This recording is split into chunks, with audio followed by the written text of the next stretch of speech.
I can't hear you. The audio. Can you hear me now? Yes, yes. Way much better. So no one is joining at the moment, so we just have to wait for a while. That's But okay. you don't have any problem, right? When you try to join in? No. Okay.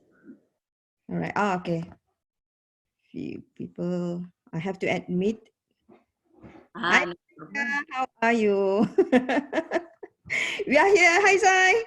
Oh, she's still connecting to our audio. Hi. Aina. She's from KL. Wah, bestnya. Apa khabar?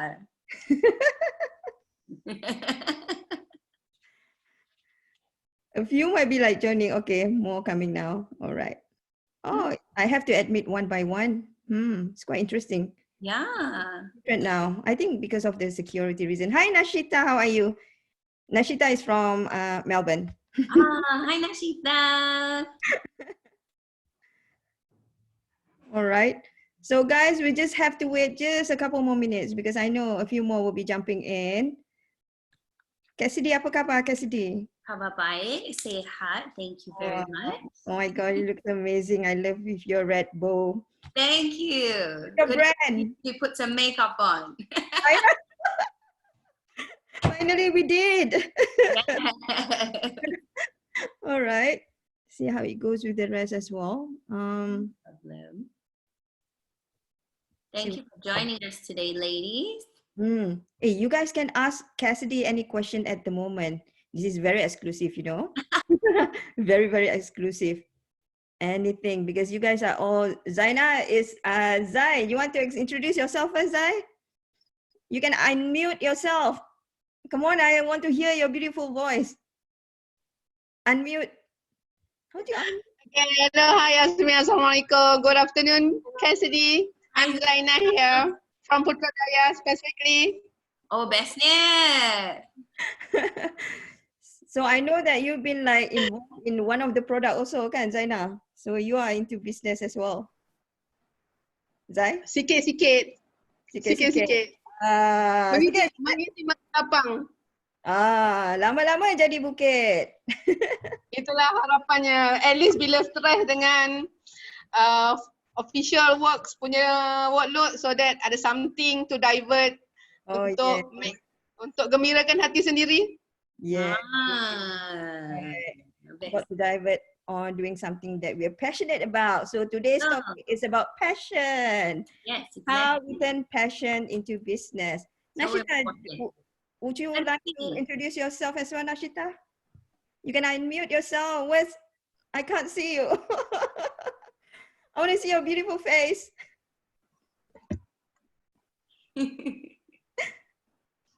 Nashita, are you there? I'm trying to make hold on, yeah, because I'm trying to make this live, see whether it works or not.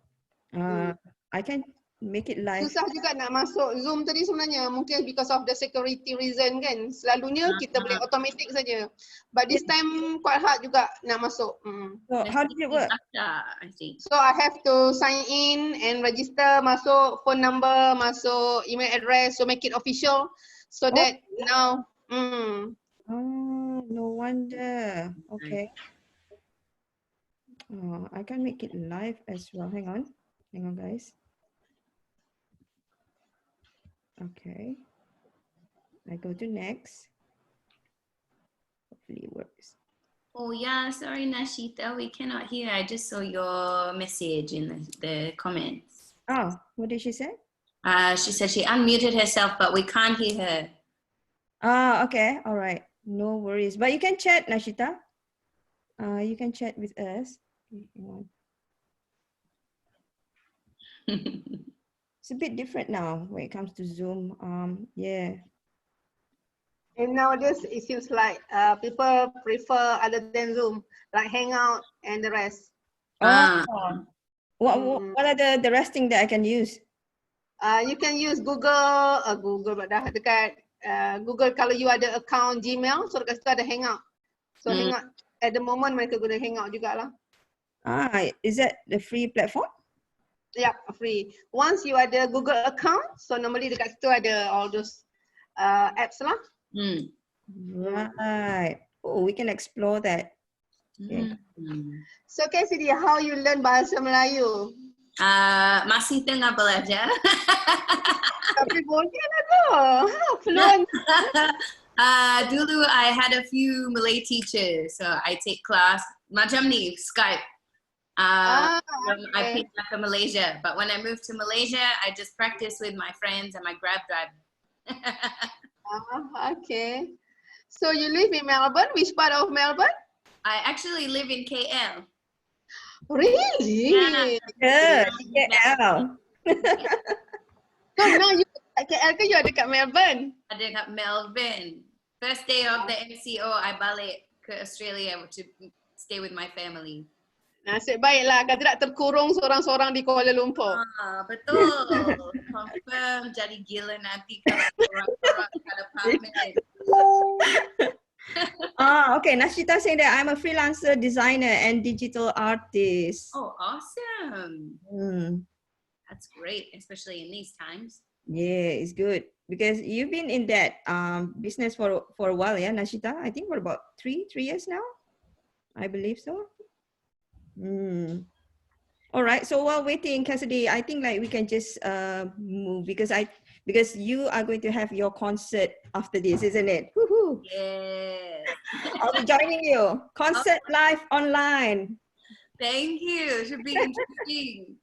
Yeah. So probably they will come in soon. Never mind. So anyway, just I want to say thank you so much again, Cassidy, for taking your time. My pleasure. Spending your time with me and also all my friends here. So I'll make this. I record this, so just in case you want the link later, so that you can share with your fan as well. Can. So you want to introduce yourself first, then I will introduce my about me, what I do. Yeah. Let's go with you.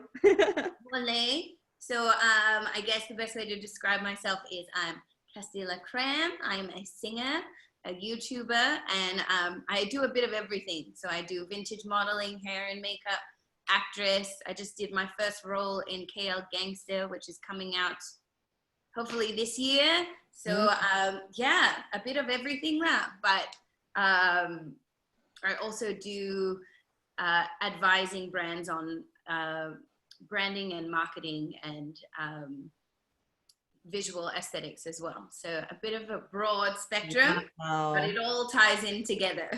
Yeah, amazing. You have all those kind of experiences, that you actually share with so many people out there, having the same passion as you are. So let me just introduce myself. So basically, this is the Rahsia. Actually, I know Cassidy for about 5 years ago. Before she decided to go to Malaysia and become an artist and become famous. Yes, kawan lama. Yeah, kawan lama. So Cassidy, actually, you invited me for one of your YouTube channel, isn't it? My first ever. Yes, first time trying.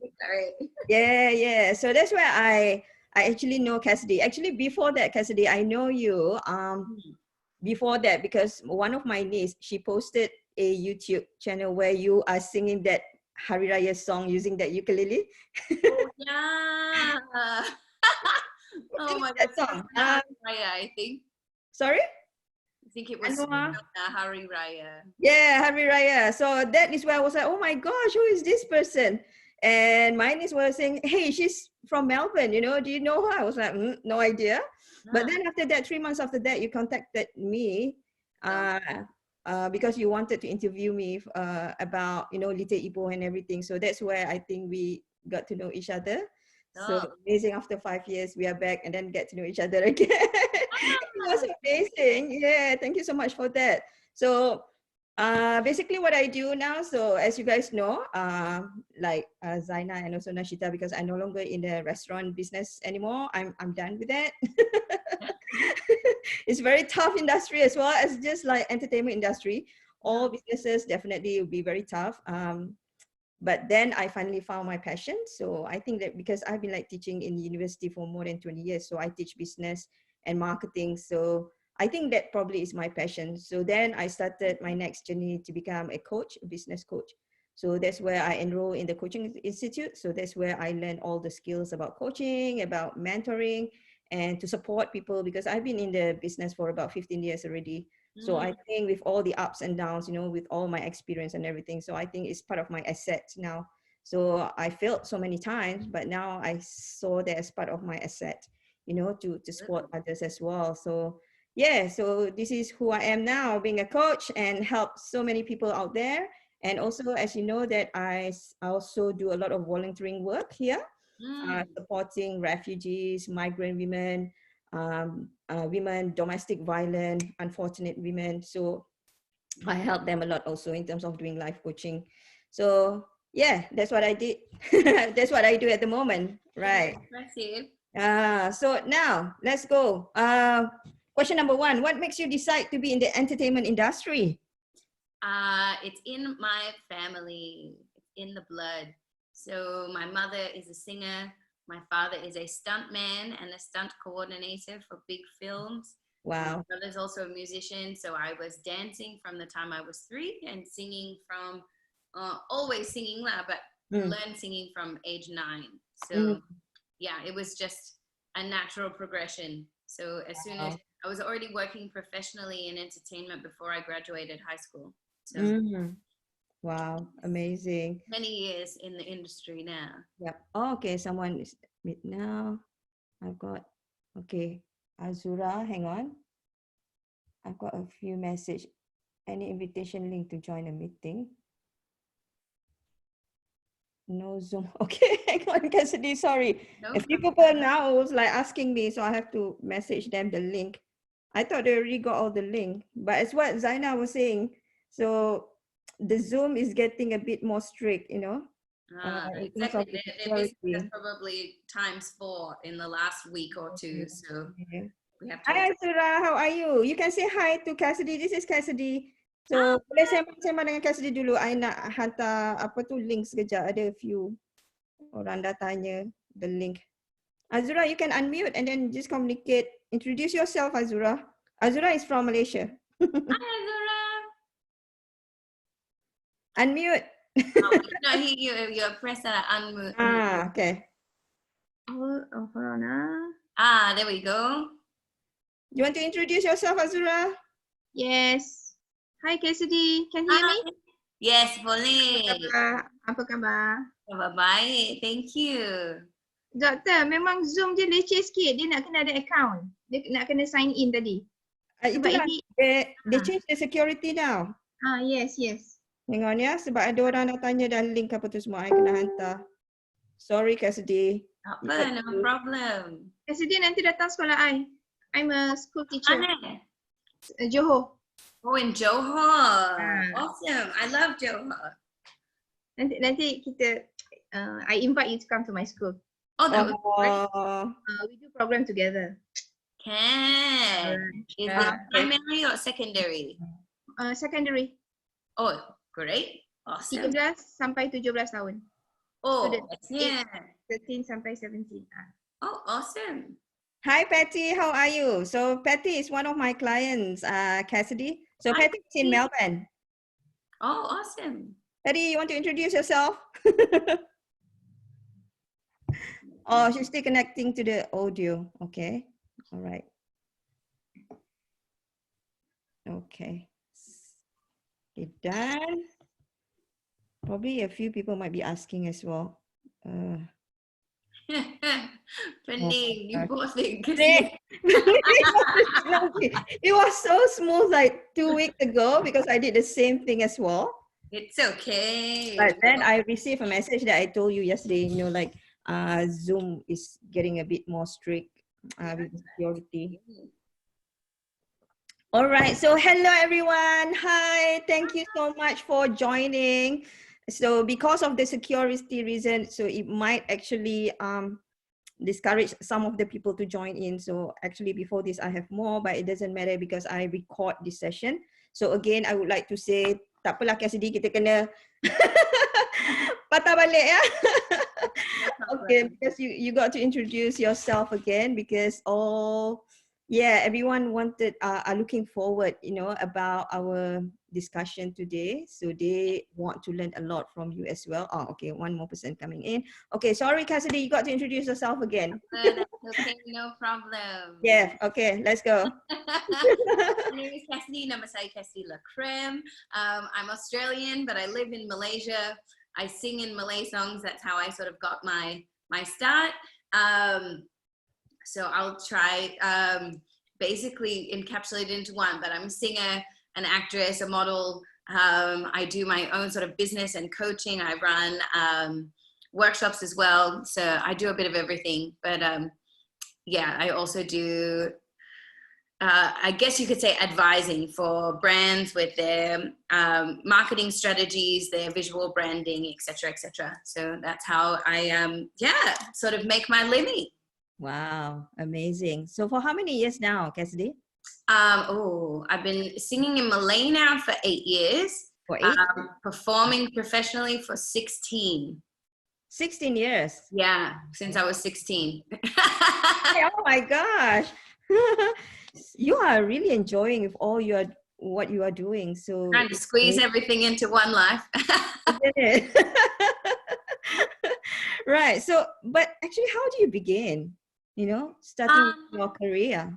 Well, it's sort of just been a natural progression. I'm definitely not a strategic thinker. So for me, it's never been like, oh, if I do this, it could lead to this, it could lead to this. It's sort of just been, I stay very aware to the opportunities that have been given to me along the way, and the signs. I kind of call it like divine intervention. I get signs along the way and I listen to them. So when I started my Malay career, it was just a dare that happened to turn into my next passion. My friend dared me to sing a Malay song and put it up on YouTube. No one was doing it at the time, and it went viral, and here we are today. Wow. So you began learning Bahasa Malaysia through singing first, yeah? Yeah, I never spoke any Malay at all, but then I sang in Malay. My first one, I just mimic the sounds, or as you say, hafal je. And then, and then, yeah, for many years, I didn't speak any Malay at all. And then eventually I was like, oh, I keep making these songs. I should probably learn to speak Malay. And here we are. Wow, amazing. So how do you feel? I mean, like your first experience, not just speaking, but also singing in like different language, totally an alien to you. First, isn't it? How do you feel? It's very scary because you're open to a lot of criticism. You don't know if you're going to do it right. You don't know how people will feel about someone from outside of their culture being to, using their language. And so you open yourself to a lot of risk. But I think with big risk comes big reward. So it definitely was a lot of stress that I had to overcome, a lot of courage I had to find. But wow. I love it now. Oh my gosh. Guys, did you listen to what Cassidy is saying? I mean, like I've actually share all this journey as I'm an entrepreneur. So anything that you do, if you want to be successful in life, you've got to stretch yourself out from the comfort zone, isn't it, Cassidy? Because it's what me and you, it's quite interesting because you are actually serving the market of representing me. And I am serving the Australian market, and you are serving like the Malaysian market. So it's amazing. So when you're saying that, you've got to use this Bahasa Malaysia, do you have that fear in you? Oh my gosh, that really resonates with me, even until now. Even though I've been like teaching in the university, communicate like different language. So I just want to share with you guys, everyone here today, to be successful in life, you got to stretch yourself out from the comfort zone. You got to allow yourself to make mistakes. And as what Cassidy was saying is so true. You got to put the risk in there, because definitely the people will criticize you. But again, you got to question yourself, isn't it? Because how far do you want to go? Do you want to just stop yourself just because people is going to continue criticizing you? Yeah. So when I begin my journey, Cassidy, when I communicate in English, I've been criticized as well. Oh my gosh, your English. Oh my gosh, your grammar and everything. But in the end, it's quite interesting because lately I've been receiving more comment, which is quite funny as well. They were saying that, oh my gosh, Yasmin, I love your accent. Yeah, You remind me, your accent remind me in Singapore, in Malaysia, so from there I was like thinking, oh my gosh, this is something unique about myself, because I cannot speak 100% well as how you're speaking now, Cassidy. And Cassidy, you can't speak Malay exactly as how I sound like a Malay, exactly. Yeah, but the most important thing is how we allow ourselves, Yeah. to be in that position. That's fine. Being criticized is okay, because you know where your path is. You just have to keep going, isn't it? Yeah, and one of the greatest things that I've learned in my journey is the thing that makes you the most, I guess you could say, insecure and uncomfortable. The thing that you're most scared of is the thing that people will actually, you'll find that they love about you. So I Right. will be terrified that my Malay is terrible, but Mm. people love to watch me speak bad Malay. They're like, oh my God, so Google Translate, like so slang. Yeah. And I'll be like, I don't want to do this because I'm not fluent yet. But people, Yeah. be like, I don't want you to be fluent. I want to laugh at you. So you have to have your humility. Yeah. So it's amazing. So I've got this one comment saying that No Saidato. Hi, No Saidato. Hello, everyone. I'm Anis from KL, Malaysia. I'm one of Dr. Raja Yasmin followers. Saya tahu tentang meeting hari ini. Oh, thank you so much. Selamat datang. Yeah, selamat datang. Thank you for being here. So, Cassidy, Yes. I just want to ask you in terms of your experience, how actually you started building your personal brand? For me, at the start, I wasn't aware that I was building a personal brand. I was being myself. And it wasn't until I moved to Malaysia and started working with a big record label and other record labels and being talked about as if I was a product that I was like, oh, wait, I'm a product. Oh, I'm like, I'm just trying to be a nice person, have fun, sing some Malay song. Yeah. And I didn't realize the whole branding aspect of it until, I guess you could say that because I was a product to people, I was not me. They would tell me things that I had to do that were not me. And then I realized they were trying to brand me a certain way. Right. But I knew myself very well. So I had to decide branding wise, which direction I wanted to go in. Right. So as for branding itself, that came for me much later. And it came a lot of, I think, it's I guess you would say a very touchy subject because there is no right or wrong when it's your branding. It's about paying attention to your intuition. Yeah. It's been a journey in that process of It's quite interesting as well, isn't it? Because sometimes to brand yourself can be quite confusing, isn't it, Cassidy? Because it's all about you want it to be yourself, but at the same time, like the society want you to be someone else. Completely. And that was always the biggest fights that I had when I was a signed artist, was that they would tell me how I had to be. And I would go against that and be rebellious and, just do what felt natural to me, what felt right, what felt respectful. And people, I think, could see the authenticity in what I was doing as opposed to me just coming and trying to be something that I'm not. I love it. How did you find authenticity? It's quite interesting. I love the word authentic. Yeah, well, as they always say, in branding, everything needs to be organic to the brand. It needs to be in alignment. And it's only through trial and error that you can learn. You have to be willing to try, and you have to sort of, if it's a personal brand especially, I'm sure you would know, you have to be true to who you are. Yeah, exactly. I guess, I'm trying to think of context that's non-personal branding, but in a sense of like this, they say with the brand itself, if you're selling a physical product, your brand has a story and you've got to develop that story. Whereas my story is myself, my background, my interests. Because this is one thing that I learned also, Cassidy, from my mentor, so when I'm planning to brand myself, I'm already ready to brand myself actually when I started my journey as a business coach. So one thing that I learned from my mentor is that he was saying that to be authentic is just like be like a human being. So which means that you got to make mistakes, So you can be vulnerable and make mistakes, because that's how, when people perceive you, they saw what you are doing, they was like looking at you, hey, this person is also a human being. Yeah. So for me, being vulnerable and, you know, I'm okay to make mistakes, I think like that is one of the journey for me of being my authentic me. That's how I project myself more, you know, then I reduce myself in terms of all those stress, you know, Yes. being fake with myself, trying to be perfect, you Mhm. know. But Yes. you won't learn when you force yourself to be perfect and then to fake yourself. So what do you Yeah. think about that journey? Do you agree with me, Cassidy? I 100% agree. I mean, I think the best thing that you can relate it to would be in social media now. So many celebrities have their followers, or so many brands have their followers because of their realness and their relatability. Yeah.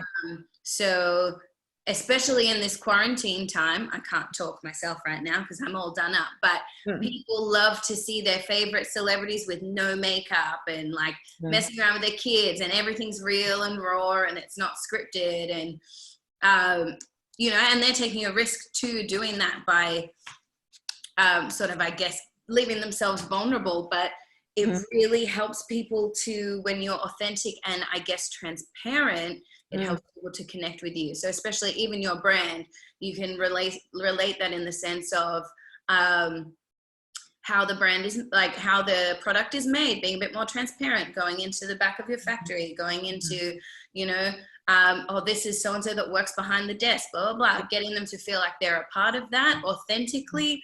That's the best way. Wow.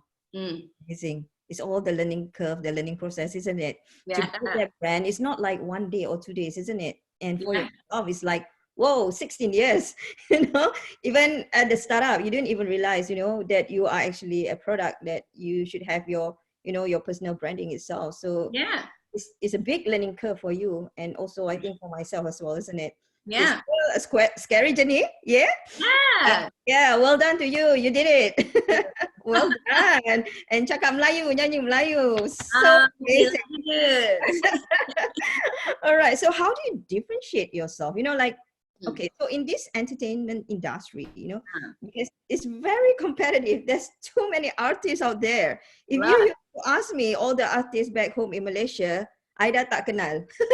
I won't recognize them because it's just too many, you know, like it's like almost every day you got someone new, you know, with their song and everything. So how do you differentiate yourself? Well, that was the interesting thing. I mean, I do have to admit, obviously, I have an advantage of standing out because I'm Matsale and I have blonde hair. However, to the opposite side of that, what I didn't expect when I moved to Malaysia, when I started working with these big labels that I idolized, was that they all told me that I had to stop wearing makeup, I had to stop dressing pinup, I had to be as plain as possible to look like and fit in with the local artists. Wow. And I found that my following that had followed me previously were like, what's going on here? Like, you know, you normally have a very specific way of dressing and now you're toning it down. So I was trying to compromise and learn and take this advice from these mentors and industry professionals.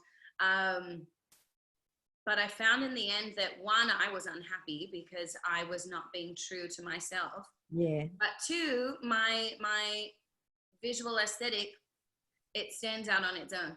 You know what I mean? No one in the scene really in Malaysia is into the vintage pinup like I am. And yeah, I sort of had to come to the decision of, did I want to be what I was told to be and not necessarily authentic and turn it down and try and fit in to get a large number of following? Or would I rather have a lower following but be exactly who I genuinely am and do what feels natural to me? So I made the choice to, you know, I still was fortunate enough to get a lot of exposure, but it was definitely going against all advice. It's hard, isn't it? It's hard to make that decision. I totally agree with you. You know, like you want to be yourself. And let's talk about all this business thing, Cassidy. I mean, like, do you believe yourself as an entrepreneur? Yes. Do you see yourself as an entrepreneur? Yes, definitely. It's I mean, it's such a broad term these days, but yes, I'm always coming up with product ideas. And I guess a lot of my entrepreneurial side is still behind the scenes. And this entire situation in the world now is forcing me to bring it out more. Because I'm not constantly trying to sell to my following. I'm more just giving away free value and building my profile. But the entrepreneurial side is definitely coming out now that this has come up. Yeah. Because it's kind of like very crucial, isn't it? I mean, like, one, you are an entertainer, you know, and at the same time, you are a businesswoman, you know, kind of like trying to calibrate both together and be aligned together. And it's kind of like, it's quite, I would say, I'm putting myself in your shoes as well. It's quite challenging, isn't it? When you were saying just now, you know, like, whether should I stay with who I am, or I have to fake myself to please others for the sake of my business. How are you going to deal with it, you know, as an entrepreneur mindset now? Yeah, exactly. Well, for me, it has always been, I'm not, I guess, a very good employee. Si employee, tak dengar cakap. I cannot really work for anyone else, tak boleh. But, you know, I think I'm a good team player, but I have a very strong vision. So, but it's been very hard for me to accept the role of being a boss. Because I like to work with people I'm very close with. I find it very hard to be a boss at the same time. So, I guess now for me, because I'm working alone and I'm working from home and I'm just hiring freelancers, it's making it, now is the time for me to pivot my business model. So that's what I'm doing it now. I'm going from just creating content for fun to thinking, okay, my industry, entertainment industry, is 100% dead. 100%. There's no shows, no filming, no nothing. Nothing's going on.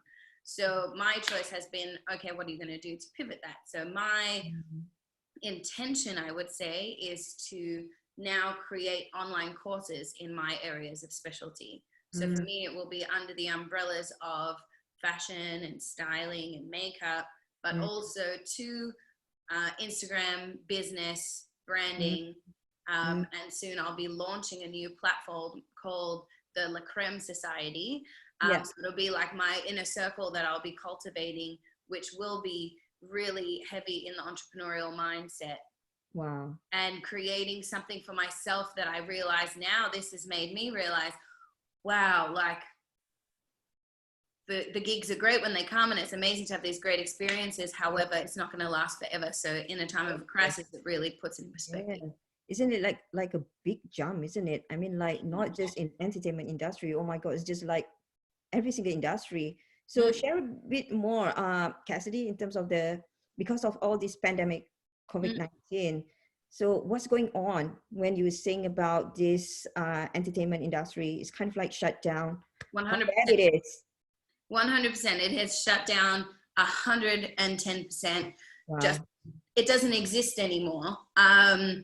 In the sense that the only entertainment industry there is now is on Instagram Live or on Facebook Live. And my father's in the film industry. He was in the middle of working on a huge blockbuster film. It's now been shut down until further notice. He's out of work. I myself, I had all these filmings, recordings. I was just about to release my new single as well. And now I've had to postpone that and try to figure out, okay, is now the time to release the song? And a lot of traffic has been driven online, but now so much content's going out. Is it going to be drowned out in the mess of everything that's going on? So there's unfortunately nothing going on in my world in that sense of things. Yeah, it will be very hard. I mean, like for everyone who are in that entertaining industry, isn't it? Absolutely. It's not just music, it's the crew, it's the radio stuff, it's the film industry, it's just like the list goes on. The people that were even just singing at your local venue, everyone's completely out of work and there's no real backup plan. Once that venue is shut down or whatever, there's no like reimbursement. Yeah, true. And then it happened just all by sudden, isn't it? Yeah. Oh gosh. So how do you experience that? I'll just want to be vulnerable with everyone as well, because when I heard about all this issue, and I started getting all these negative, messages, all these sad stories, and then because I have so many friends doing all this business coaching as well. And yeah, it's been affected a lot, even for myself as well, because my income is mostly generated on workshop, speaking on stage. And it was like, bang, shut down everything. So initially, seriously, Cassidy, I was too scared. I was like getting numb with myself. Yeah. So I was like shocked for about a week. And I have no idea what to do during that time. Absolutely. So how was your experience as well? Is it like the same experience as what you're going through as well? It was a bit of a crazy experience in the sense that it was a very quick few days there, as I'm sure most of you had a similar experience, that for about 3 days there, it would just got a little bit more serious and a little bit more serious. And I still was like, no, I'm just about to release my single. I will release this single. And I was actually really, really unwell. I had pneumonia. It took me 2 weeks in bed to get over that pneumonia that they couldn't explain. I then fell sick again, was trying to get treatment in Malaysia, and I was unable. The virus was so new and no one knew what was wrong. So my family were like, okay, this is getting really serious. You need to come home. And I'd just done a big show and I was like, no, I'm just about to release my single. And in the space of, I think it was 12 hours, I went, okay, I need to stop and ask myself, what is more important right now? What is the most important thing in your life? And the answer was family. So I made the call and was like, I'm going to get on the plane. I'm going to leave on Wednesday. That'll give me a few days to pack. And the next morning, I booked my flight. The next morning, they announced the lockdown. So then it was a big drama. And I flew out the first morning of the lockdown, but leading up to it, they canceled my flight and didn't know if I was going to be allowed to leave the country. So it was very stressful, not only from a work perspective, but at that time I was the one that had to cancel all of my engagements. So I thought the MCO was only going to be 2 weeks. So for me, it was a personal choice that I had to prioritize what was important. And I just thought, if anyone in my family gets sick and I'm not here, I can't be able to live with myself. So it was scary, but it had to be done. It is very scary, and plus it's very frustrating as well, isn't it? Because we have all this vision, we have all the plans in place, isn't it, Cassidy? Yeah, and then you're like mourning the loss of what you'd been planning. It is, because I remember the last workshop I did with Azura, because Azura came all the way with 14 teachers, all the way from Malaysia to here in Melbourne. So I've done all the preparation and everything, Azura. So they were here, and then all of a sudden the news came, and then my crew was saying, hey, Yasmin, are we going to do the workshop tomorrow? I was like, hell yes! I've been preparing for like 3 months. But thank God, during that time, the Australian government haven't imposed the quarantine yet. So I'm glad, Azura, oh my gosh. If not, I was like, they will be like coming all the way from Malaysia here for my workshop for nothing. Exactly. So that is the pressure, the stress that I'm going through as well. So thank you so much again, Cassidy, for sharing it. I mean, like, this is so much values to everyone, so that everyone now know and feels that it happens to everyone, isn't it? It does happen to everyone in different degrees and different levels, and it affects people in different ways. Like, it depends, does that make your industry irrelevant now? Some people are able to pivot their business slightly, and then we'll have to do a full industry change. So I think, but a lot of it is based on people are operating out of fear. So it's hard to get a clear vision on where to go next when you are operating out of a fear mentality. So it's human nature. Of course, we're all terrified, just like the toilet paper. The toilet paper thing, oh my gosh. Right. It is true, because of the issue of fear of uncertainty, as we discussed yesterday, isn't it, Cassidy? So that is very, very crucial as well, because this is what I've actually helped my client as well, because I always mention to them, when you're too overwhelmed, everything is in your head. You just can't make a decision. So it's quite interesting where, Cassidy, when I chat with you yesterday, and then you already have all these ideas and everything. So I think, like, for myself as well, I was numb for about 1 week. And then after that, I was like telling myself, I am not going to just sit down, just to accept whatever it is. I've got to do something. Yes. And I can see that energy comes from you as well. Yeah. Oh my gosh. Absolutely. Absolutely. Because, you know, you could sit there and mourn the loss of what you thought was going to be or whatever, but nothing in life is permanent and nothing is guaranteed. So I think that comes with the entrepreneurial mindset, is just always trying to find, okay, where's the opportunity in this and where's the lesson? Wow. I love that mindset as well. I think this is what I would like to expose everyone here today, because majority of you guys are actually an entrepreneur. You guys can ask question, okay? So you guys can just type in, you know, at the chat facilities here. So me and Cassidy will try our very best to answer all your question. So I love, because I'm doing this also, Cassidy, about entrepreneurship mindset as well. So for me, like, the strength comes from within. It's from the mindset itself, you know. It's not like easily to give up, you know, but it's very normal. We as a human being vulnerable, being scared, being you know, fearful with all those uncertainty is very, as what you're saying, it's normal. It's But normal. then it's then you got to question yourself again. This is what I always ask people, you know, you have two choices here, you know. You can either give up, don't do anything, because it's easy to give up. You don't have to think, you don't have to do anything, you know. Exactly. Or you want to face all those challenges and then start, you know, with just one small step. You know, what would that be?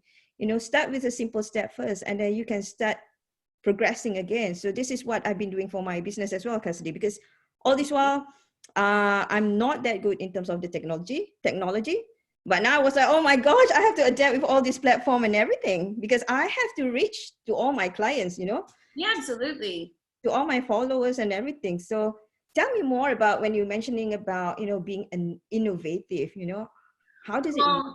I think that seeing you've created so many businesses yourself, that the one thing that I've learned along the way is that resilience is like a muscle, as they say, and the more times you fall down, the faster you get back up. So I think because we've both been through a lot of heartache in our professions, we've learned to get back up faster, because I've been through some devastating moments in my career that have taken me a very, very long time to come back from.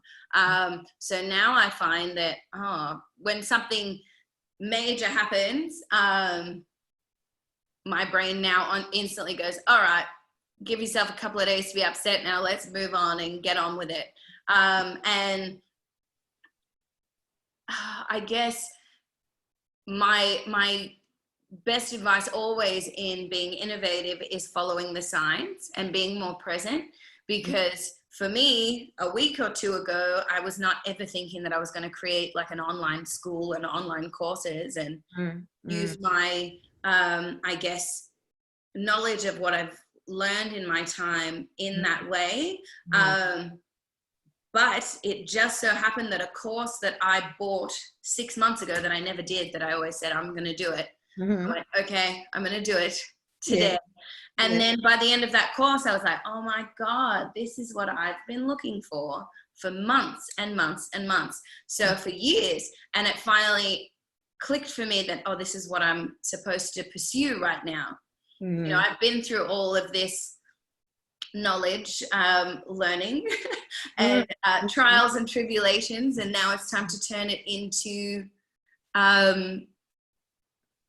I guess something that can teach others to maybe go through, I guess, what I've been through, but not fall in the same pit holes. Yeah, definitely. Oh my gosh, I have the same. I think that really resonate with me as well, because people who have been through a lot, you know.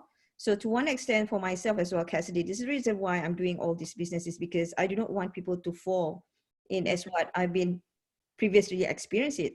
It's hard and then it's painful. So I can't afford to see people, you know, fall into that situation. So that's the reason why I'm using all my experience as an asset to help other people, you know, to do business in a much more shortcut way, so that you won't hurt and you won't fall so many times, you know? Absolutely. Yeah. So I think like both of us reached to the stage where we still are very passionate with what we are doing, but we still want to serve, isn't it? It's very fulfilling, you know, like to serve and then to help others, as yourself, you know, like as what we were chatting yesterday, when you're singing, you're actually serving, you know, that's more people.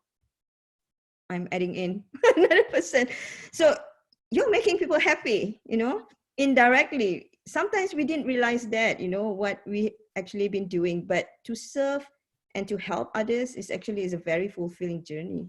Absolutely. And not all people in this world are of a mindset of service. And I think in the end, it becomes, you go through a lot more heartbreak when you are being transparent and of service because you're more vulnerable. However, in the end, it pays off in dividends. So I think that that's something that's really important to stress to people, is that being of service, especially in these times, and finding mentors that are transparent is really important. So what you're doing, I think, is beautiful, because if I'd had people when I was going through the start of my career that would help me and be transparent with me, would have saved me a lot of heartache. Yeah.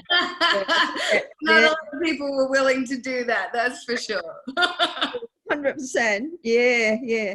So now let's talk a bit in terms of passion. You know, I 100%, I notice from what you're doing, oh my gosh, definitely comes from your passion. So how do you live passion? What do you think about passion, you know, in terms of how does it actually, is it very important in business? Yes. Definitely. I think that if you don't know where your passion lies in what you're doing, it's hard to find motivation. So that's the thing that has rung the most true for me, because I've spent many years being very mad at myself for not doing what I think I should be doing. And it's all that I should be doing this, I should be doing that, my competitors are doing this, I should want to do that. And getting really mad at myself for not being diligent in those areas. But then when you realize, well, I don't do that because I'm not passionate about that, I'm not energized to do that. I think that gives you a little bit more breathing room.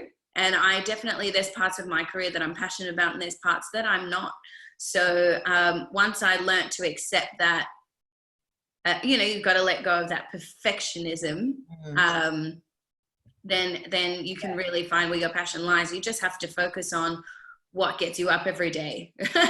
You know, what is the first thing you want to do? What's the thing you can get lost in for hours? Yeah, true.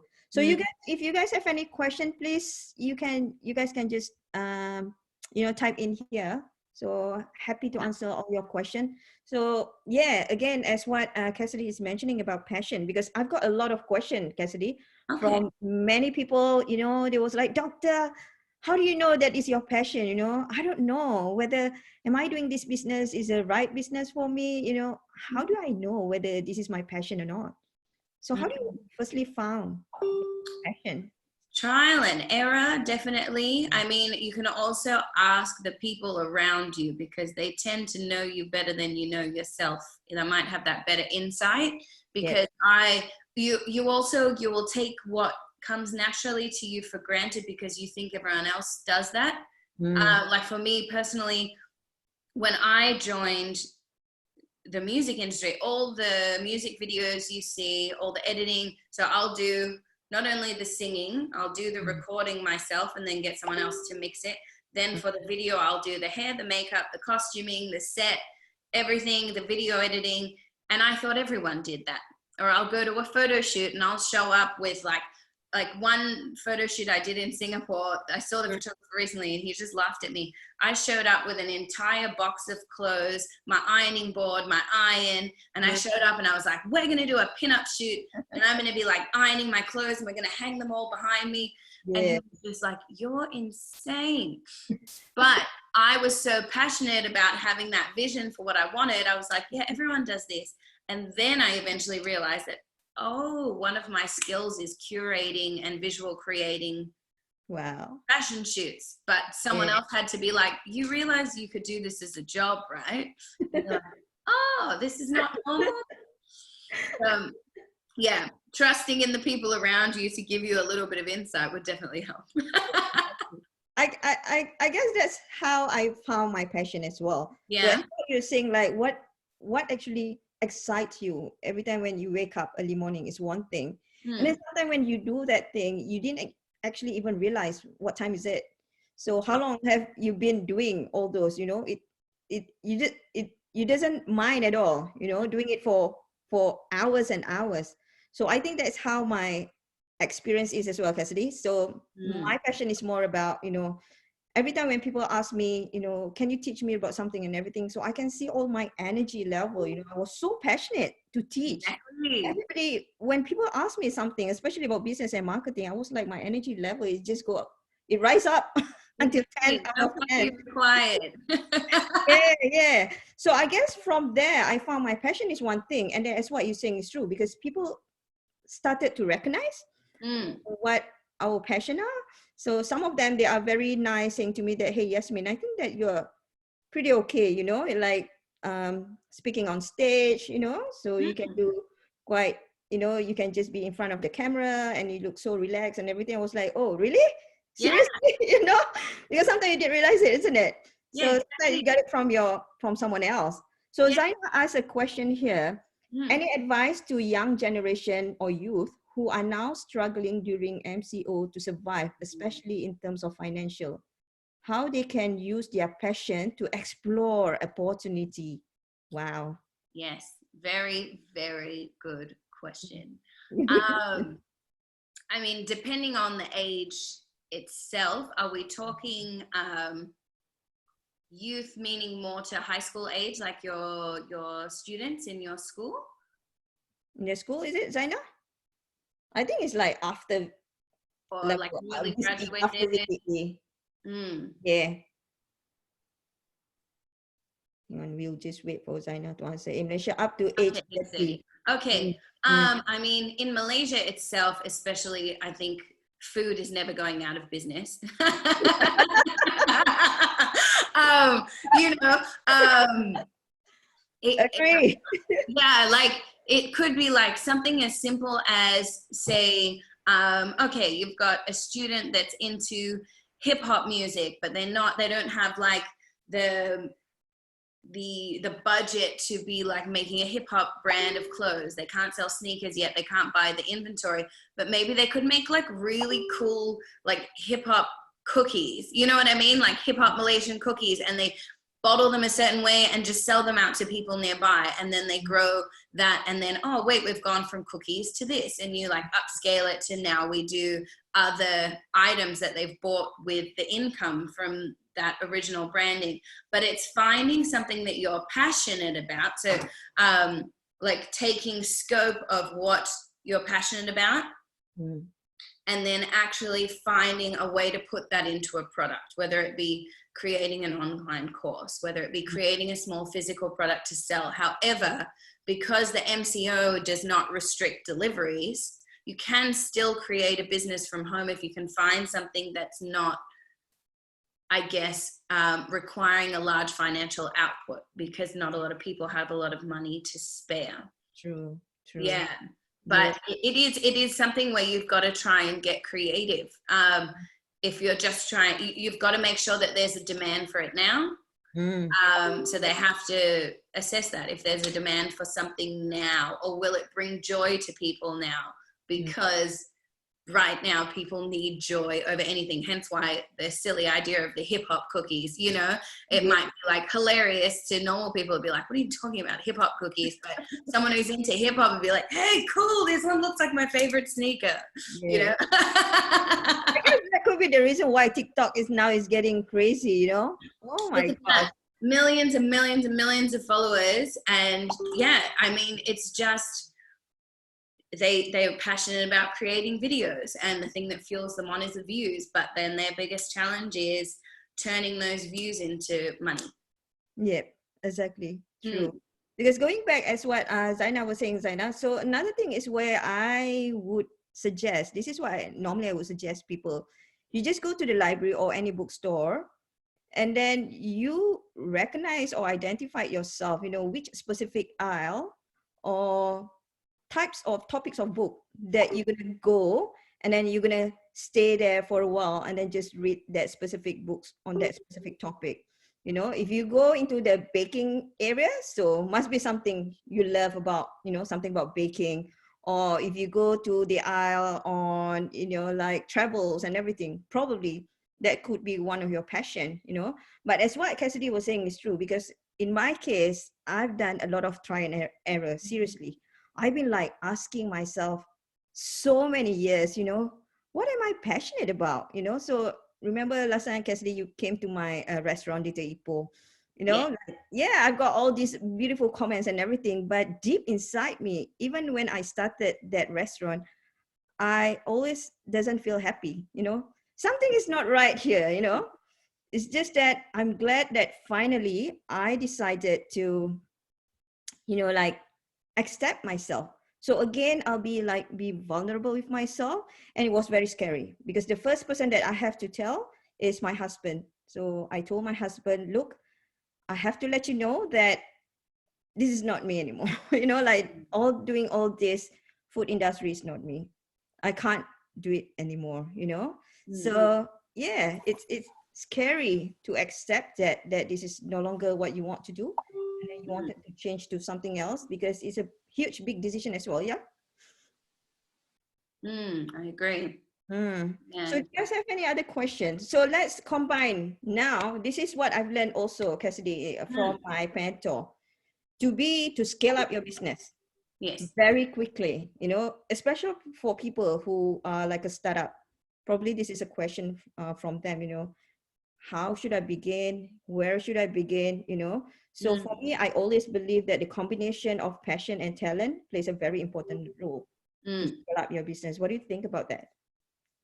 I absolutely agree. Passion, talent, and I think willingness to learn and grow is essential. And you have to want to, I guess you have to be open to what works and what doesn't, because yeah, it's kind of like a mix of the passion and the talent, but you have to have the skills. Yep, exactly. Yep, that's right. Because as what you're saying is true as well. You're willing to learn is one thing, and then you are willing to make mistakes. Yes. So many people, as what you're saying just now, we have that mindset that everything has to be perfect. Then we will start, you know, just like in business. So this is what I've actually been coaching and mentoring people as well. You don't have to wait until everything to be perfect. As what my mentor was saying, you don't need to have that magical thinking.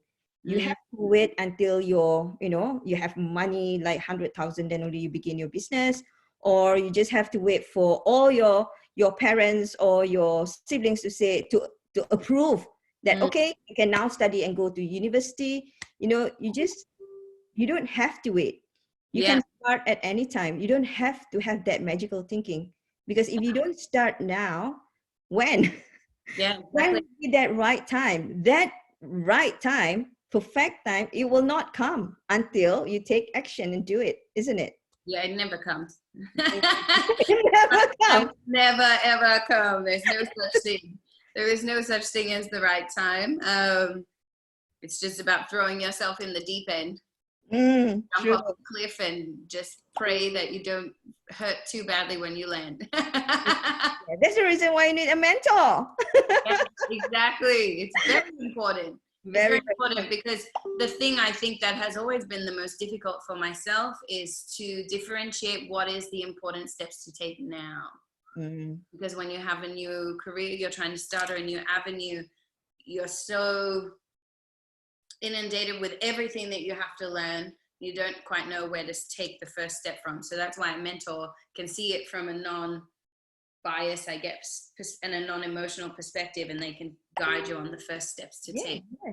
That's the reason why I have a mentor until now, Cassidy. So I have a conversation with my mentor like twice a month. So because sometimes they are like our extra eye and extra ear. You know, sometimes when you do things and you got sometimes too overwhelmed with it, you know, and sometimes it's just stuck in your brain. It's so hard for you to focus. So the whole idea of having a mentor is just like helping you to focus more, to structure more, you know. So I get a lot of help from my mentor. It's more about structuring, you know, having a system. What will be the first step? What will be the next step? You know, because when you're too overwhelmed, you can't focus. It's like, as what you're saying just now, it's like all over the place. You know? Yeah, absolutely. You've got to have some structure. I know, structure, system. So Zaina saying here, diberi peluang apa program yang Cassidy dan Min nak buat untuk bantu generasi muda untuk bangun semula after melalui keadaan MCO ini, generasi muda, especially age 19 to 30. Apa program kita boleh buat, Cassidy? What program do you think can help the young generation? After the MCO, is it? Yeah. I mean, it's a very broad question as to, I mean, I will give my, Zaina, I'll give my instant, I guess, gut reaction, but if I'm on the wrong track, please tell me. If you're like, please, you've gone too far off track. But I mean, 19 to 30, the most important thing would be,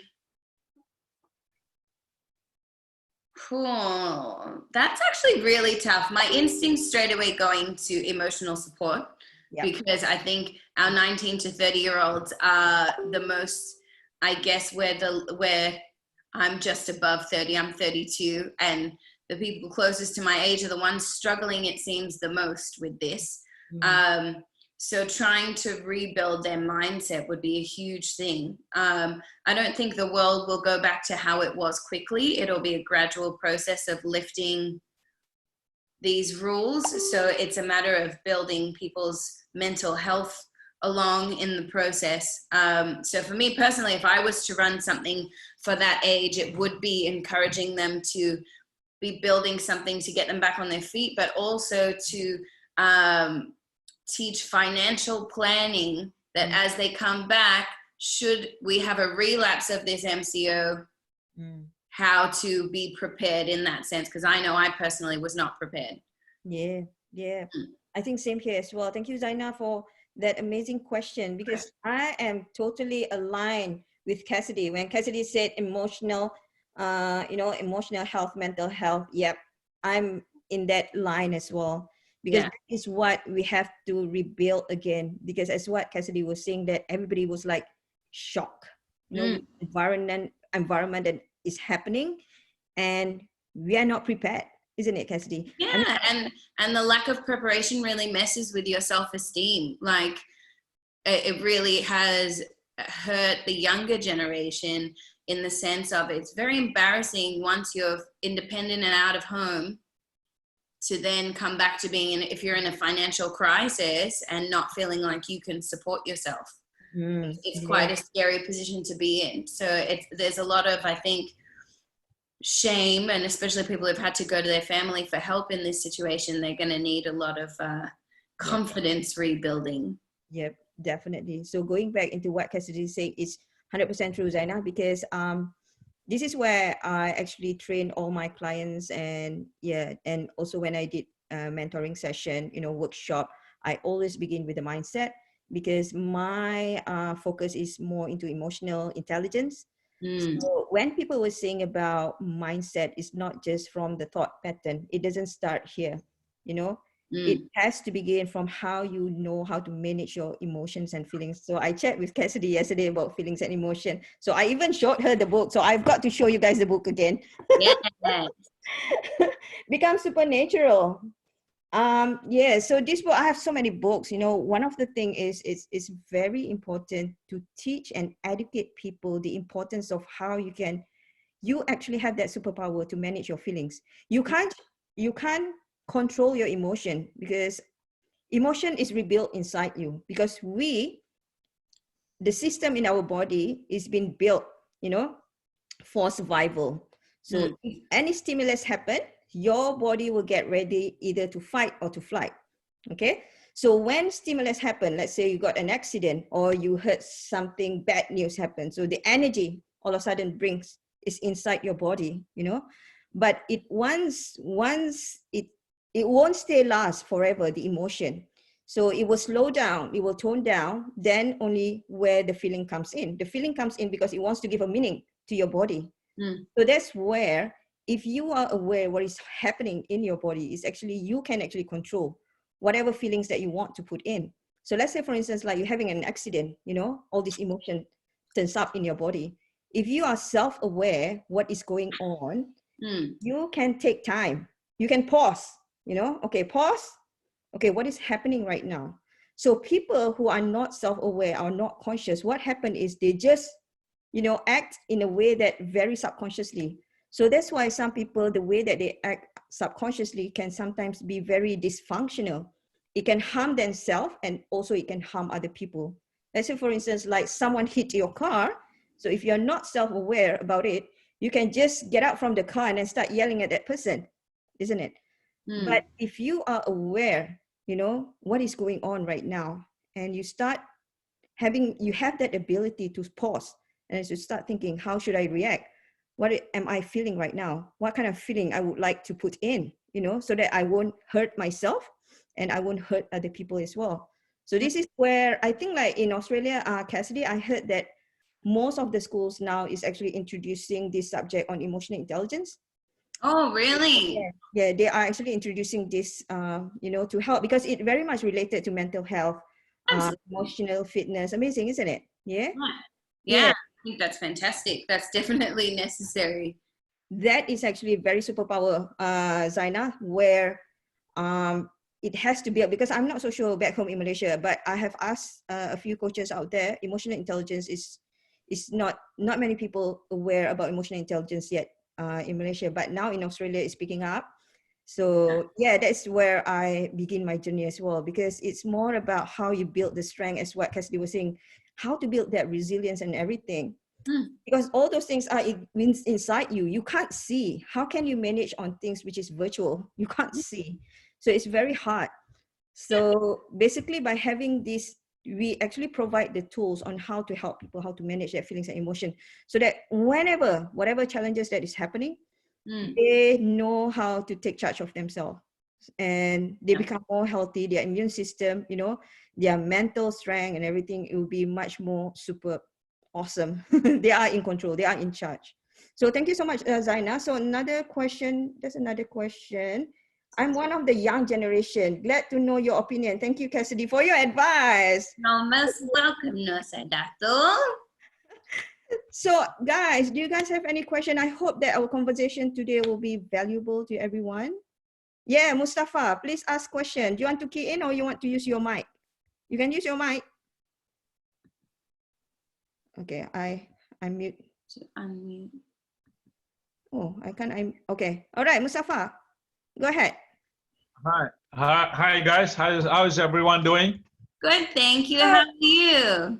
Mustafa from okay, I'm Kelantan. fine. Orang Kelantan. Yes, I'm still in Kelantan. Wow, Kelantan. Kelantan. Hi guys, thank you for sharing. You're welcome. Thank you both, Dr. Raja Yasmin and Cassidy. I have two questions basically. Can you hear clearly? Yes, good. Okay, number one, both of you said that to discover your passion is going to be try and error. Okay, but don't you think that is time consuming and could be costly as well? Absolutely. Number one. Number two, how long does it take to build your own branding? Because you've been saying about building your own branding. Okay, thank you for the answers. I appreciate that. Thank you for the great I question. love that question. Cassidy, you want to go ahead first? Okay. Yep. Okay.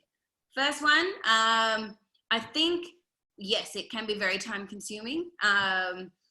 For the trial and error, that's for sure. I think that you can cut down the time that it takes you if you are investing in mentors or, you know, getting advice from others and input. For me, it took me the longest amount of time because I tried to do everything myself. I cut all the wrong corners when the ones I should have been cutting were getting mentors and hiring out to getting like freelancers that had the skills that I didn't have. Instead of trying to learn it myself, I would have cut down the time a lot more. But unfortunately, when it comes to your passion, some people really know their passion. So once you know your passion, that's your fastest thing, is finding the quickest and most efficient way to get there. It won't be as long. But if you don't quite know clearly what you're passionate about, it's going to take a little bit of time of sort of getting feedback. But my best advice when it comes to doing that, when it comes to branding, is super niching. So if you're saying, I want to be a business coach, it's going to be super broad. But if you find your passion down to, for me personally, it would be, I would like to be a coach on body positivity, because that's what has affected my life the most, and what I didn't have growing up. So as much as I love business and motivation and all the areas, my niche would be that little. So yeah, once you find a niche and find your mentors, the world's your oyster. I think it will be much faster. Oh my gosh, that is. I hope that helps. It helps. Yeah. So as what Cassidy was saying. Yeah, that's very good.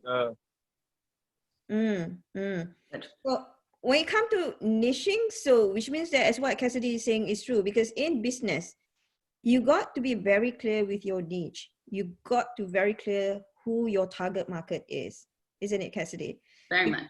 If you are just too broad, it's just too hard, to market these specific people. And in fact, if you are targeting the wrong market, so when you're serving them, you don't enjoy serving them, isn't it? You just don't enjoy working together with them. So that is what my experience is. So as what Mustafa was asking just now, is it time consuming? Yeah, I mean, like it took me wow, I found my passion at the age of what? 47, 48? But for me, it's no longer about age anymore. It doesn't matter, because as what we're saying, life is so uncertain, So for me, it's more about thinking what I can do, what I can serve right now, what I can do before I leave this world, So that is just me, this is what I wanted to do. It doesn't matter at what age, as long as this time, what I want to do is me. I want to do it because of myself. It's not because of other people. It's not because to please other people, I do not want to fake myself. I just want to be authentic, as what we have been discussing just now. So Mustafa, if you are, if this actually resonate with you, so it's very super, super important, to start with that. And as what Cassidy is saying is true. That's the reason why I have a mentor. So I've been going through a long period of time. So you just imagine for 15 years without a mentor. So you just imagine how many mistakes that I have made. So imagine within that 15 years, if I were to decide 10 years back, so I can imagine where I am right now, So again, based on my experience, I have a mentor, only 6 months, I get back on track, because I lose all my businesses, I failed so many times. So once I decided, after 15 years, then only I decide to have a mentor. And with that mentor for 6 months, starting my business from zero to where I am now is for about 2.5 years now. So I'm glad with where I am right now. As what Cassidy was saying is so much true. You got to have a mentor, you have to have a coach, so they can actually bring you to the right path. Thank you so much for that question. So there's another question. Is it about branding? Or we have answered that, yeah, Cassidy? I don't think we've answered your second question yet, have we, Mustafa? The second question is about branding, yeah? Yeah. How long? It's about branding. How long does it take to build your own branding? So once again, it's very situational depending on what you're doing. The clearer your vision, the quicker you can build your branding. And then, so I always say if you're starting with a physical product, you have to understand and take the time at the start, not just to say, okay, let's make an example for now. Say someone says, I'm going to sell face masks. I'm going to make so much money selling face masks. There's so much demand for it. But you have to know exactly who your target audience is. And if you have a very clear idea of that, you can build your brand very quickly. So if someone just says, I want to sell face masks, and they're trying to sell it because it's popular right now, they're not really niching down to, whereas you could say, I'm going to sell cartoon printed face masks aged at this range in, and it's a lot more specific. And if you've got that specific idea, like if I was to do face masks for pinup models, I would go, okay, I know this market, so we're going to do face masks. It's going to be polka dots, leopard print, and etc. Because I already have a very clear vision, I could build my brand. I've built even my brand for my courses that I'm starting. I had the name, the visual branding, and the logo created in a space of 3 days because I know my brand so well. So that was a sub brand of my brand, but it was very quick to create. So it's all about that clarity of vision. Yeah. Right. Does it actually answer your question, Mustafa? Yeah. Very good. Very, very, very great answers. Yeah. Thank you. Okay, thank you for the sharing. No worries. Let's hear from other guests also. Do you guys have any other question, guys? Hopefully this gives a bit more clarity as well, and then to help you guys, because I believe majority of you guys are all entrepreneurs or startup, you know. So this is where, as what Cassidy was saying, is so true. This is where I begin my journey as well. When I decided, you know, to venture into this coaching industry, is huge. You know, the market is huge. So I was lost for a while.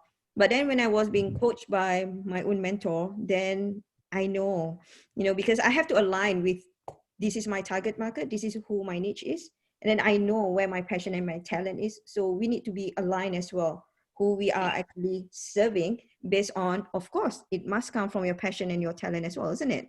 Yeah. Because I love what Cassidy was saying, because niching is very important. I always share this with all my clients as well. You got to be in the core, you know, you focus on the specific core of what you want to do. You be the unicorn of your niche. Be the expert in that niche, because I can see so many people out there, when they want to do business, they want to do everything.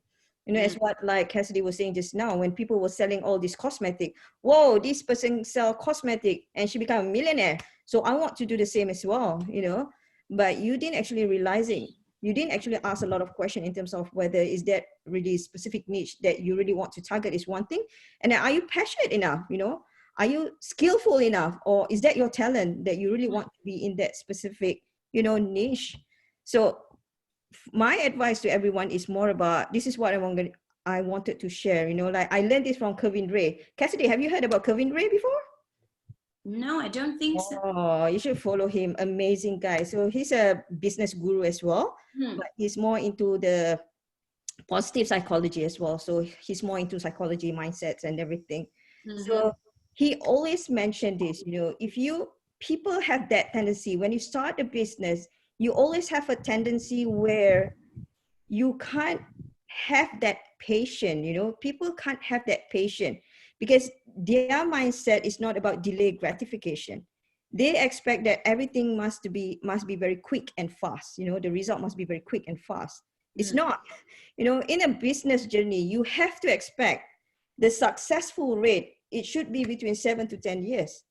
So you just imagine during that period, 7 to 10 years, you keep on hopping from one business to another, and you are not going to get that result. So that's the reason why many people fail.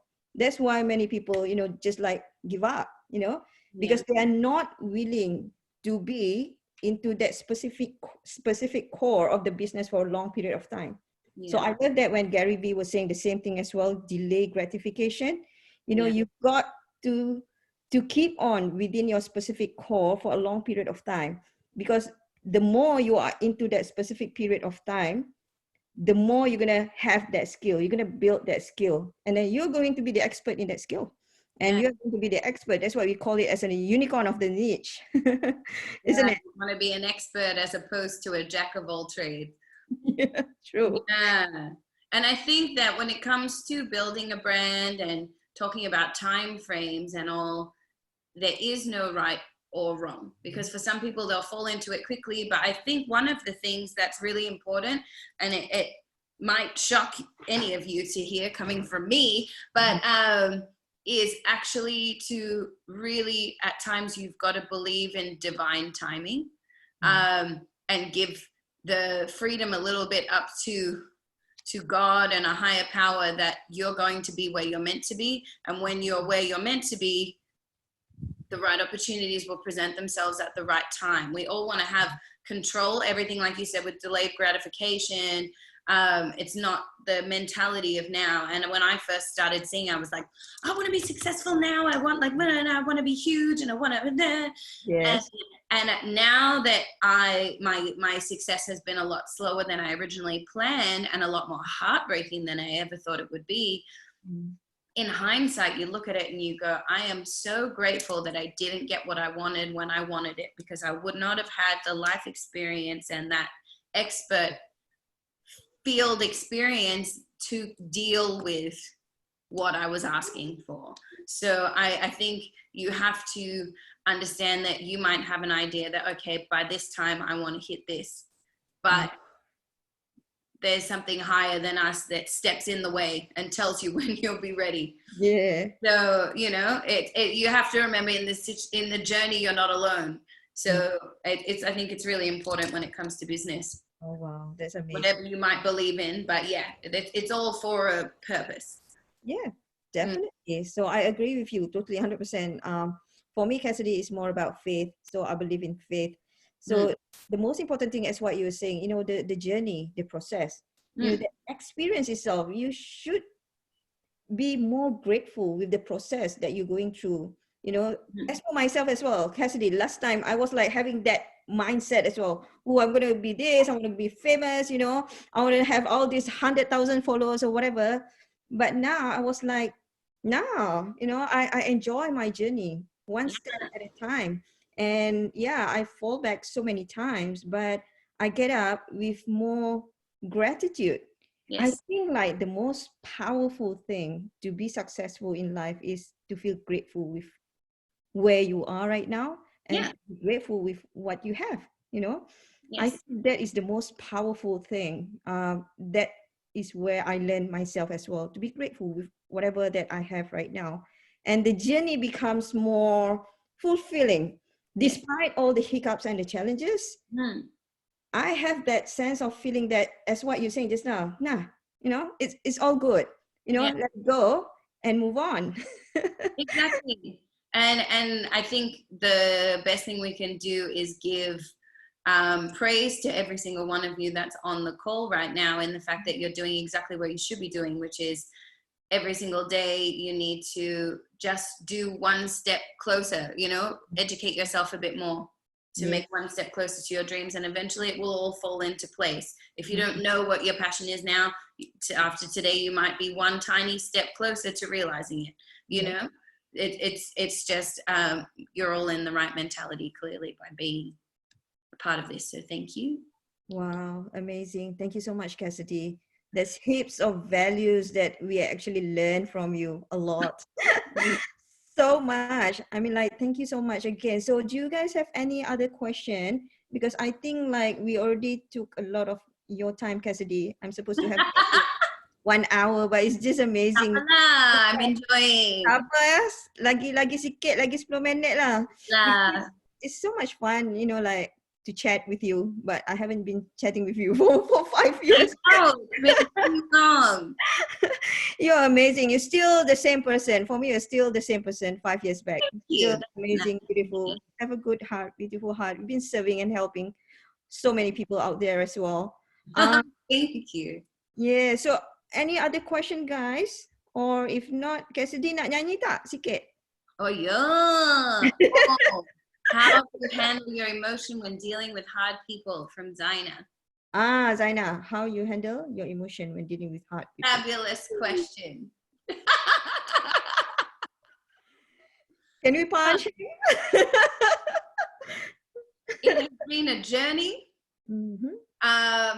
If I'm honest, I'm a very emotional person. I've never been, like I've said earlier, I'm not a strategic thinker. I'm very transparent and real, and what you see is what you get, especially dealing in Malaysia. I think you can definitely agree with this, Dr. Yasmin, that yes, there's a very different code of conversation and interaction. So if I'm upset, I will tell you I'm upset, but I will not be rude, but I will be direct. Yeah. And I have met a lot of people in Malaysia who I found it very hard to deal with because we were not on the same page. For me now, it has been a skill to learn how to not react emotionally.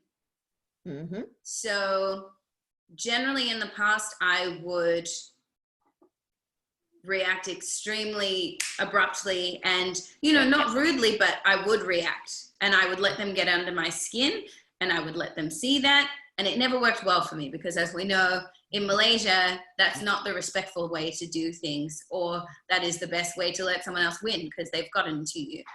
So for me, I had to do a lot of work with my life coach actually on learning to be less emotional and learning different ways to deal with things because I didn't feel heard.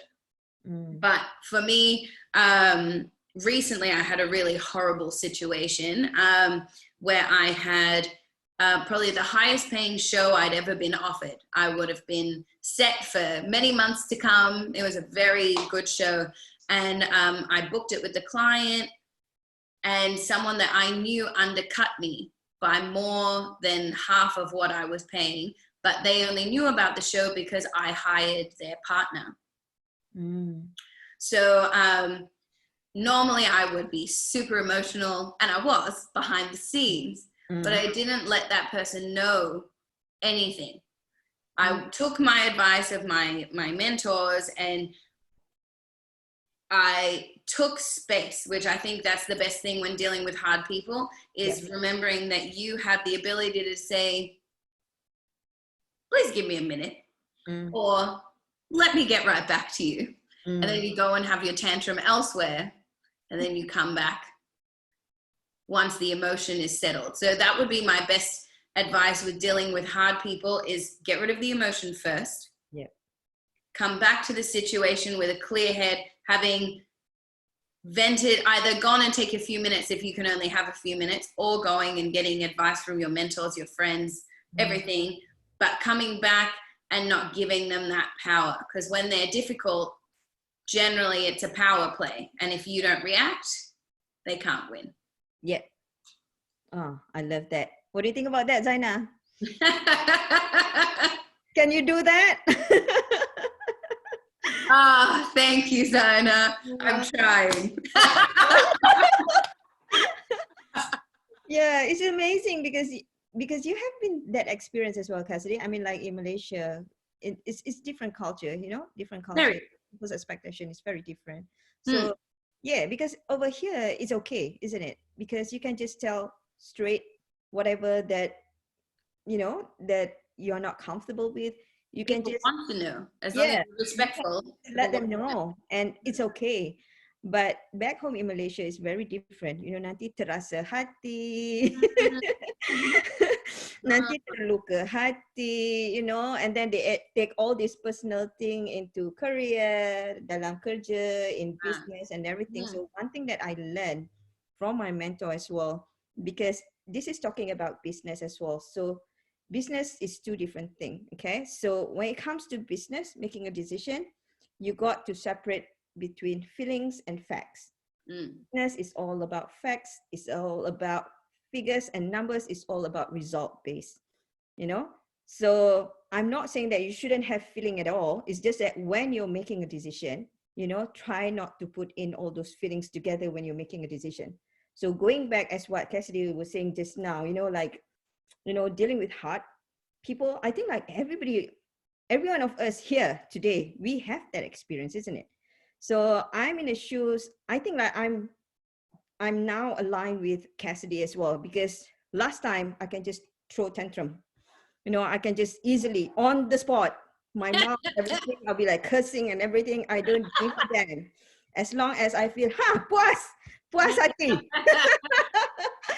But now when I started learning about emotional intelligence, so how I actually know how to deal more within myself. So as what Cassidy was saying is so true.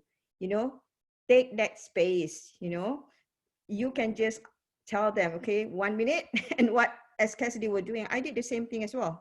I just go to the toilet and just throw whatever tantrum that I want to throw, you know. So the most important thing is more about, again, here is the concept of self-awareness, being conscious, you know, with what you are feeling. Because at the end of the day, you are still going to deal with all this crap thing. Not just a crap environment, but sometimes you just might be wondering why these crap people actually exist in this world. But then I learned one thing, okay? So one thing is about judging, So when I began my journey as a coach, I stopped judging people, because now I realize that how people perceive the world, how people react and everything, the way that people project the world is actually they are projecting back to themselves. That's how we perceive things and the world, So when people are saying something towards you, that specific person is not saying about you directly. It's about how that person is projecting about himself in the way he's actually perceiving towards you. I know this is very complex, but I learned about neuro-linguistic programming. So we learned about one of the concepts. Azura knows about that. Map is not the territory. So it's so true, because how we perceive the world and everything is based on the experience and from the past as well. So that's how we project the world. So when people are perceiving you, saying that you are such a stubborn person, that person can say you a lot of things. It's actually projecting about himself, that there's something that unresourceful within him he has not been actually deal with. So for me, that's how I deal myself. When someone criticizes me, now I understand the concept of map is not the territory, because that person is not actually talking about me. He's talking about himself. He's perceiving about himself. So why should I bother, So that is one of the way how you can actually handle, all kinds of criticism or whoever, as what Zaina was saying just now. It has to be the strategy in a way that the first thing that I've learned from my mentor is about self-awareness. You got to be conscious with yourself. With the situation happen, or even when I go through a lot of hurdles or challenges, I will, sometimes things will be very overwhelmed in your head. I was like saying to myself, freeze, just freeze. I need to think first. What is this going on? So it's very powerful. Self-awareness, conscious level is very, very powerful if you want to go far. So any other question? How it's clear shows beautiful. It clearly shows your maturity. Love it, Cassidy. Oh, you're amazing, Cassidy. Based on all your experience and everything. Oh my gosh, 16 years in the entertainment industry. So we chat yesterday. Entertainment industry is not a very easy industry to be in. Horrible. Horrible. Why I'm in it, I do not know. I ask myself every day. Yeah. So can imagine Not that. a nice business, but I love it. You love it because of your passion, your talent, your skills and everything. You're still enjoying it, isn't it? Yes. I mean, I've been through horrible situations, but I guess one fantastic, example, like you say, of people, and I hope this answers your question, Nur Saidatul, is do you mean if people criticize us, they're actually showing their true colors to us? If you don't mind me sharing a story. I had someone that I worked with in my record label, and she was a very alpha female, very strong Malay woman, and working in a male-dominated industry. But when I walked into the record label, she hated me from the minute she met me. She hated me. Like, I've never felt so much hatred from someone.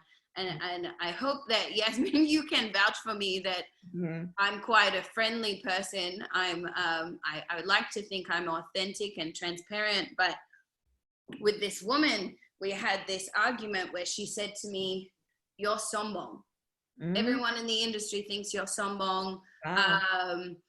She just was saying a lot of very negative things to me, and I was very weak at that point, and I burst into tears, and I was just like, what? So attacked by her, and she constantly would make my life very difficult. And I explained to her, I said, like, what are you talking about? Like, I am trying to explain to you my perspective. Like, I've moved here without my family. I don't understand the language. You put me in rooms with artists that they won't speak to me. I try to speak to them and they walk away and they don't want to be near me. I'm trying my best, and I would try with her. I would, basically, I tried being nice to her. I tried sucking up to her. I tried being garang with her.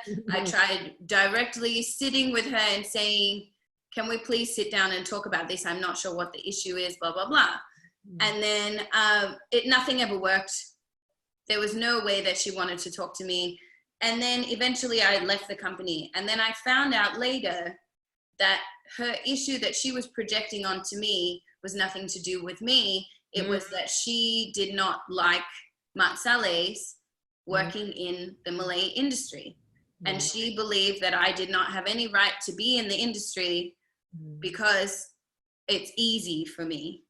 And then even when I explained to her, like, this is not easy for me, I left my family, my boyfriend, everything. I gave my whole life up to move here and learn this language and be in this situation.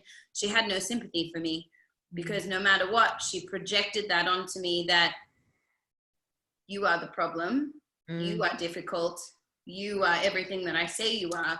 She never wanted to see me for who I was. So she was pushing onto me that I was this horrible, vindictive Mat Saleh girl who was coming to Malaysia to steal Malay culture and to just use it for everything I wanted. And so that was her perception of me. And sometimes there's nothing that you can change about that. And then when I just accepted it and I went on and was like, all right, I want nothing to do with you. I blocked her, not blocked her, I just deleted her on Instagram, Facebook, everything. I was like, I'm cool. Like, we're cool, we're just never gonna get along. And then suddenly when I let go and stopped trying to please her, now she's the one commenting like, I'm so proud of you on everything I do. And I'm like,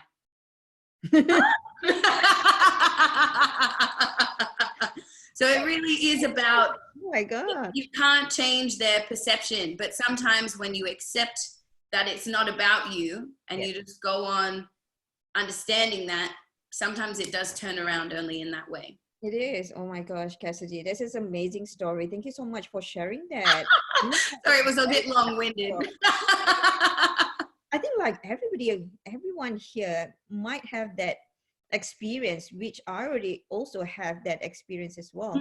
And what you're saying is so true, you know, like how a person is projecting about us is nothing to do with us.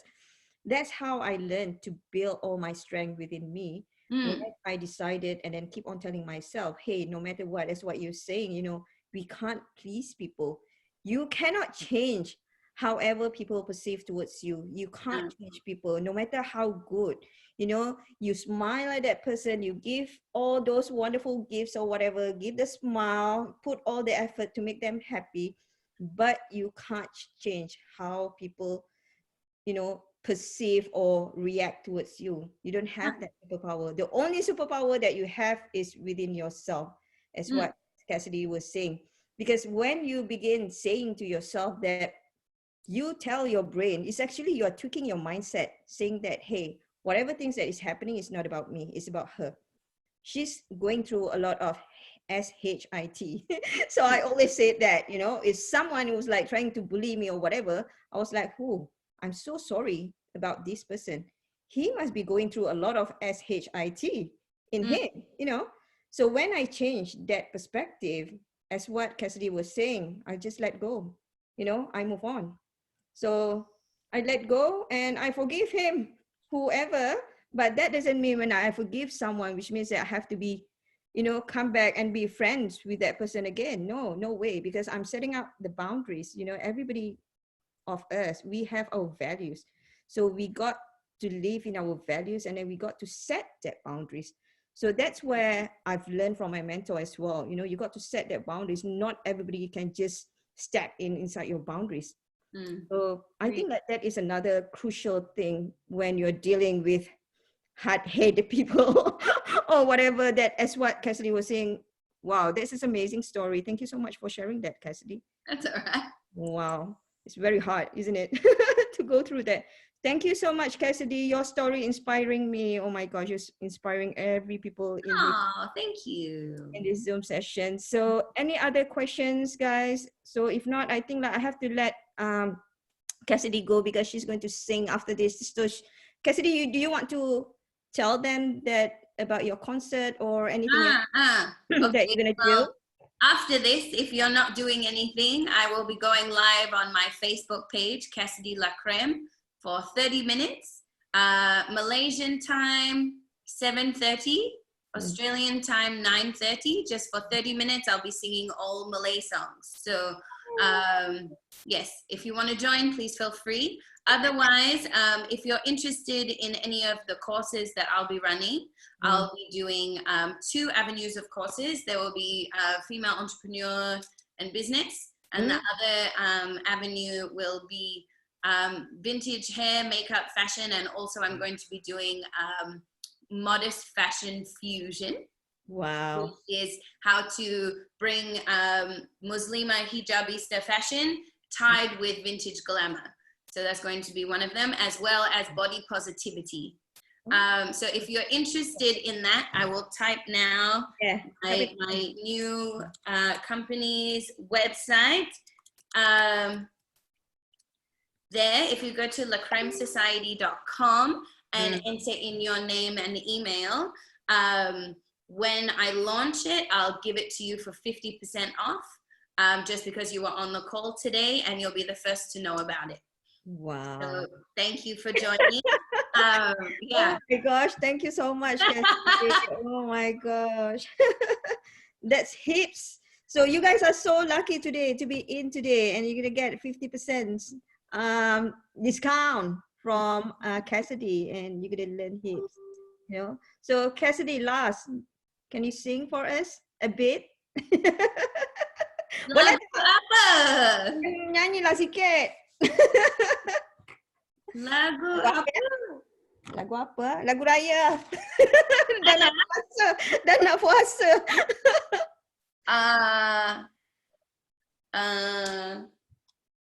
Lagu raya.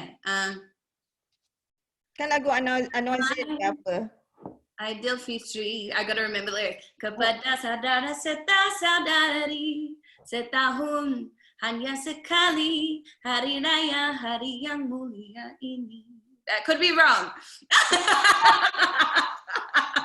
Oh my gosh, amazing. So again, thank you so much, Cassidy. Thank you everyone. Oh my gosh, and all the you know, the values that you have actually shared with everyone today. Thank you so much, you know, for sharing all your experience, all your journey. My pleasure. Oh my gosh, there's heaps. We're gonna learn heaps. So one thing that I just want to share with everyone, so whatever things that you learn, this is what I always tell.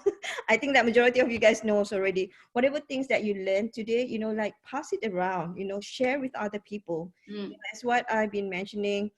The world needs to heal. So I think like this is the best time for us being together. So whatever things that we learn, there must be something that you can share and serve other people out there. You know, it's not necessary to the whole entire world, but for the people besides you, you know, your family members, your children. So start teaching and it will become a ripple effect.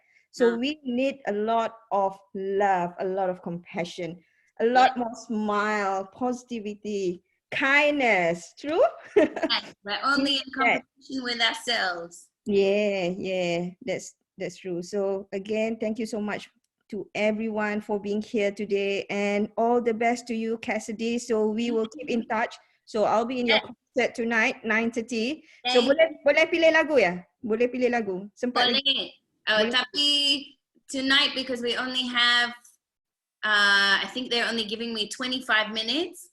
I'm going to do only songs that I've already covered on YouTube. So you can check the YouTube channel, which songs you like.